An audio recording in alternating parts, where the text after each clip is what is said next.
Bill Gates and Microsoft, a true leader in the software industry. Born October 28, 1955 in Seattle, Washington, Bill was the second child and only son of William Henry Gates, Jr., a successful Seattle attorney, and Mary Maxwell, a former schoolteacher. Bill attended public elementary school until about the age of 13 when his parents decided he needed more intellectual stimulation, so they enrolled him in Lakeside, a private school. Bill's first job as a software designer came in high school. He was hired to design traffic data to monitor the traffic patterns in Seattle. This job earned him $20,000. Bill entered Harvard University in 1973 but dropped out less than 2 years later to pursue a career in software design. This interest in software design was brought about by a microcomputer called the Altair. Bill Gates, along with Paul Allen, a former classmate, then went on to co-found a company that would be known as Microsoft.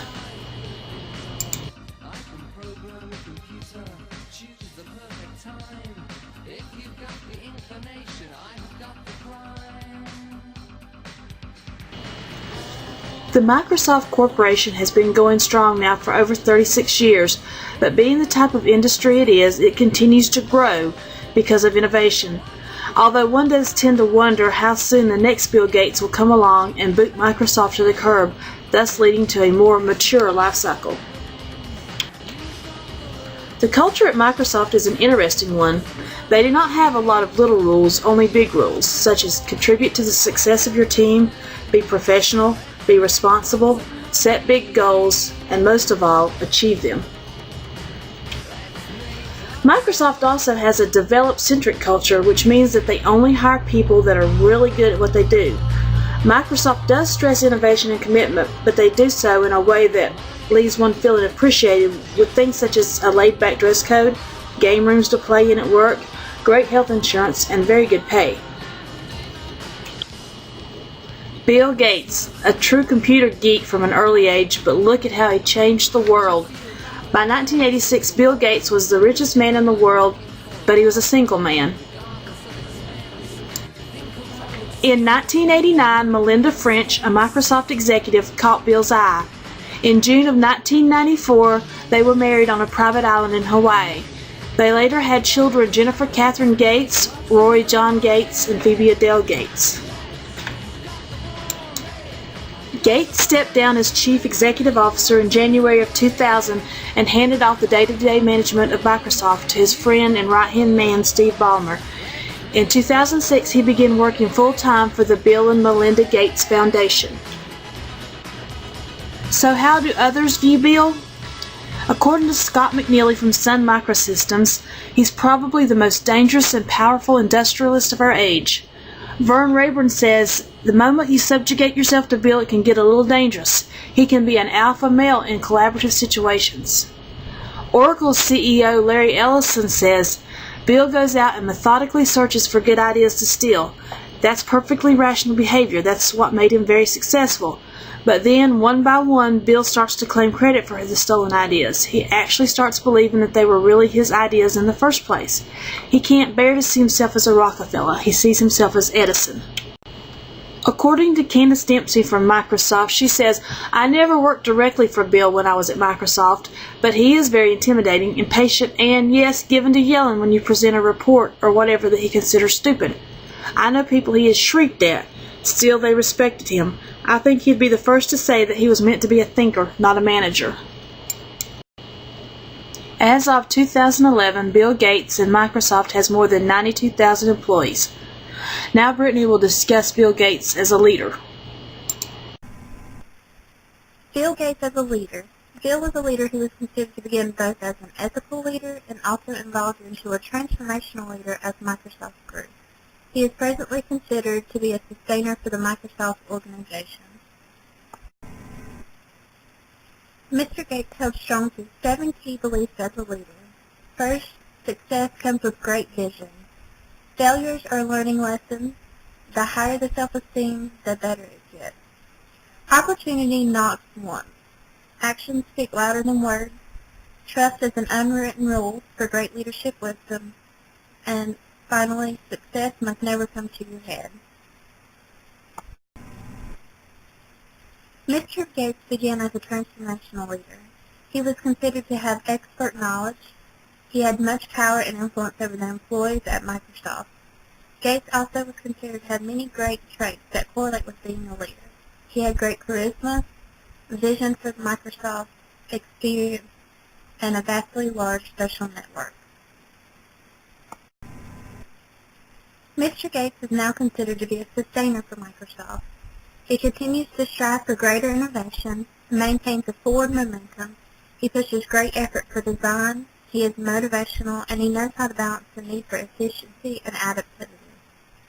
Bill Gates once said, "I am a great believer that any tool that enhances communication has profound effects in terms of how people can learn from each other and how they can achieve the kind of freedoms that they are interested in."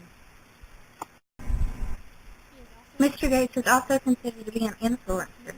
Many began seeing Gates as a ruthless competitor. He gave up much of his wealth to charities and still continues to. In 1994, Gates and his wife established the William H. Gates Foundation, which was dedicated to supporting education, world health, and investment in low-income communities. Bill Gates had many strengths and weaknesses. Strengths consisted of knowledge, power. He was an innovator, motivational, and very intelligent. He did have many weaknesses too, though. He strived to have much dominance over his employees. He was considered to have a managerial reputation and avoided conflict resolution. Another quote from Bill consisted of, "I hope you will reflect on what you've done with your talent and energy. I hope you will judge yourselves not on your professional accomplishments alone, but also on how well you work to address the world's deepest inequities, on how well you treated people a world away who have nothing in common with you but their own humanity." Now Ethan will continue on with how Bill has impacted the Microsoft community and also the culture found at Microsoft. So we have provided a video here at the bottom of this slide, and it really just shows how Bill Gates has impacted Microsoft over the years. The two articles above, the one from BBC News and News Tribe, really go through the history of Microsoft and all the innovations and new designs they've come up with over the years, and has kept them really competitive in the market. Because as you know, this type of industry is constantly changing. You're always seeing new technology changes, and it calls for somebody that's really innovative, and it really shows how Bill Gates has really impacted Microsoft. So take a look at these three resources we provided here. Like I said, the first two are articles, and the last one's just a good video for you to get a better visual of what Bill Gates has done and how people see Bill Gates in Microsoft. So on this slide, we're talking about leader style and philosophy versus the organization's culture. And what we're talking about in this instance is really Bill Gates' leadership style and his philosophy versus Microsoft's culture. And there was an article we found on Microsoft, and it's pretty much interviewing a employee of Microsoft, and his name's Dr. Wei-Ying Mao. He works with the Sigma building for Microsoft Research in Asia.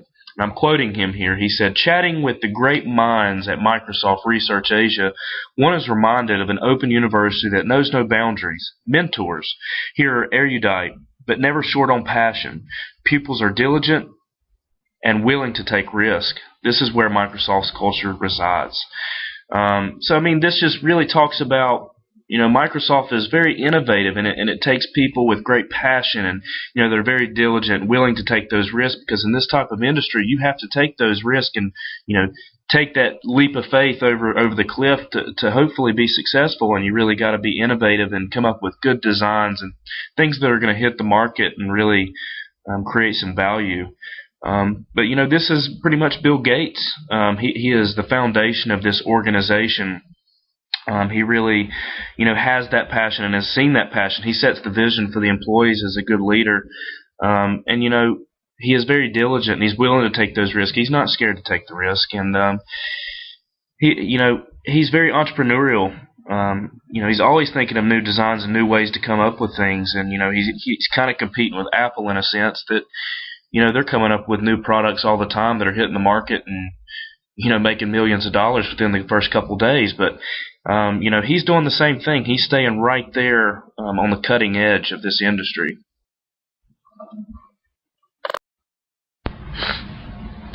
So on this slide, we're giving our personal opinion of Bill Gates and why we admire him, and why do we think that he's such an outstanding leader. Simply, Bill Gates, we think that he is a great leader. He is the wealthiest man alive because of his accomplishments over the year, and that alone, shows people that he's been very successful. He has created a company that creates value to people and customers, and he built and guided Microsoft to be such a mature company that they're really fighting for those market shares and, constantly coming up with new products in the industry and staying innovative and staying on that cutting edge of the industry to make sure that they come out with products that customers want and value. And I think that Bill Gates really sticks to the company's mission and culture because that's who he is and that's how he built the company. I mean, he had built the company on this passion and this diligence in the work that they do, and those types of things really build the company and the culture, and he's stuck by those over the years. And I think that Bill Gates even now, has led Microsoft into a stage where they can continue to prosper through extensive research and development. And they continue to come up with, like I said, new products and new innovations and designs and staying on that cutting edge. So when we're coming to a close here, we just have some closing thoughts and just pose some discussion questions for you to think about. One question we have is, what do you think about Bill Gates? Do you think that he's a good leader for Microsoft? Why or why not? If you don't think that Bill Gates was a great leader, what could he have done better?